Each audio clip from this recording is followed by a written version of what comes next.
আসসালামু আলাইকুম রহমতুল্লাহ। আমার বিগত 3-4 মাস আগে আমার গাড়ির চাবিটা হারিয়ে যায়। যে জায়গাতে চাবি হারিয়ে যায় আমি ওনাদেরকে বলছিলাম, ওই মাদ্রাসার ছেলে পেলে চাবিটা পাইছিল আমার, আমি ওনাদেরকে বলছিলাম আমি কোনোদিন যদি সময় সুযোগ হয় আমি আপনাদেরকে কিছু খাওয়ার ব্যবস্থা করব। তো ওনারা বলছিলাম কী কী আপনারা খাবেন, তো ওনারা বিভিন্ন রকম আইটেমের কথা আমাকে বলছিল। তা আমি যখন এক সময় ছাত্রদের সাথে মেসে থাকতাম ছাত্র জীবনে, তখন দেখতাম যে বিভিন্ন মুড়ি চক্র হইতো সন্ধ্যার পরে বা বিভিন্ন ভাজা পুরা খায়। তো সেই সুবাদে আজকে আমি সেই মাদ্রাসায় কিছু আমার পক্ষ থেকে আমার সামর্থ্য অনুযায়ী কিছু জিনিস, আমার পছন্দের জিনিস আমি খাওয়া দেবো। সেই জিনিসগুলাই কাকা, মুড়ি কত করে? 70 টাকা 80 টাকা। আচ্ছা, এই চানাচুর কত করে প্যাকেট? 50 আর 70। 50-70। ঠিক আছে, আমি আপনাদের পরবর্তী পার্ট দেখার জন্য রেডি থাকুন। আমি দেখেন আজকে সারাদিন কী করি।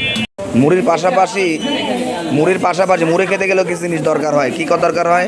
ধনির পাতা দরকার হয়, পেঁয়াজ দরকার হয়, টমেটো দরকার হয়, কাঁচা মরিচ দরকার হয়। পরবর্তী পার্ট আবার আসতেছে আপনাদের সামনে। এখন আসলাম সেই রজনীগন্ধার দোকানে, আমার খুব কাছের বড় ভাইদের এখান থেকে ফুল নিচ্ছি আর নেব হচ্ছে এখান থেকে কিছু বড়া নিব। নেওয়ার পরে আমার সেই মাদ্রাসার ভাইদের কাছে যাব, সেই আলামিন ভাইয়ের কাছে যাব। দেখি আলামিন ভাই, আসলে ভাইটা আমার মোটর সাইকেলের চাবিটা পাওয়ার জন্য অসংখ্য ধন্যবাদ।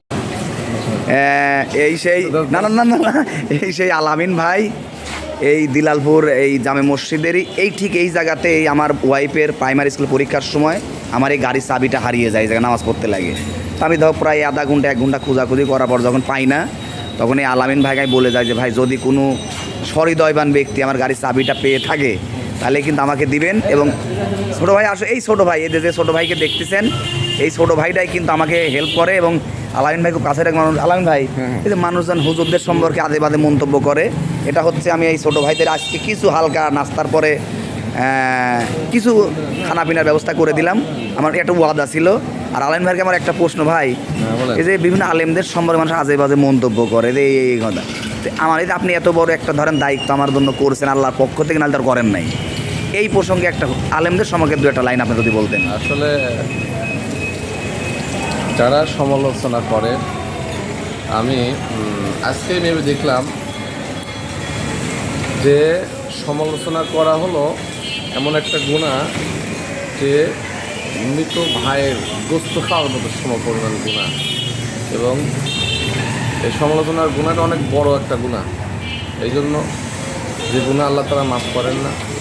যার সম্পর্কে আপনি সমালোচনা করবেন সেই ব্যক্তি যদি ওখানে উপস্থিত না থাকে তাহলে আপনার আমলনামায় বড় ধরনের একটি গুনাহ হবে। আচ্ছা ভাই, যেখানে ধরেন আমি চাবি হারাই, যদি কারো টাকা পয়সা বা কোনো জিনিস পাওয়া যায়, তা আপনাদের জিম্মাদারিতে রাখার ব্যবস্থা আছে না? এখন এখানে যদি আমাদের মসজিদে কোনো কিছু হারায় গেলে যদি আমরা পেয়ে থাকি, আমরা সংরক্ষণ করে রাখি, পরবর্তী তাকে দিয়ে দেব। যেরকম আমারটা করেছিলেন, আমি ব্যক্তিগতভাবে অনেক খুশি ছিলাম। এই আলামিন ভাই কিন্তু আমার খুব কাছের একজন মানুষ। এই ভাষার পরিচয় কীভাবে শিলাইদার ঘাটে যায় কিন্তু পরিচয়, সেই থেকে মনের থেকে ভালোবাসি। তারপরে ভাইদের এলাকায় আমি আমাদের অফিসেরই কলিগ আনিস ভাইয়ের বাপের জানা যায়, যাওয়ার পর আলামিন ভাইয়ের দেখলাম ওই এলাকায় বাসা। তো বড় ভাই, আমি আপনাদের জন্য ছোটো কিছু খানা পিনার ব্যবস্থা করে দিছি, ব্যক্তিগতভাবে আমার জন্য দোয়া করবেন। আমি কোনো মানুষের বাড়ি জীবনে ক্ষতি করি নাই, ক্ষতি করি নাই, পারতপক্ষে চেষ্টা করি মানুষ উপকার করার জন্য। তা আমার মনে ছিল না বা আমি একটু পেরেশানির মধ্যে ছিলাম, হঠাৎ করে 2-3 মাস পরে আপনার সাথে কাল ফেসবুক কমেন্ট দেখে আমি চলে আসছি যে ভাই আমি আছি ইনশাল্লাহ। তো দোয়া করবেন, সবাই ভালো থাকবেন। আসসালামু আলাইকুম।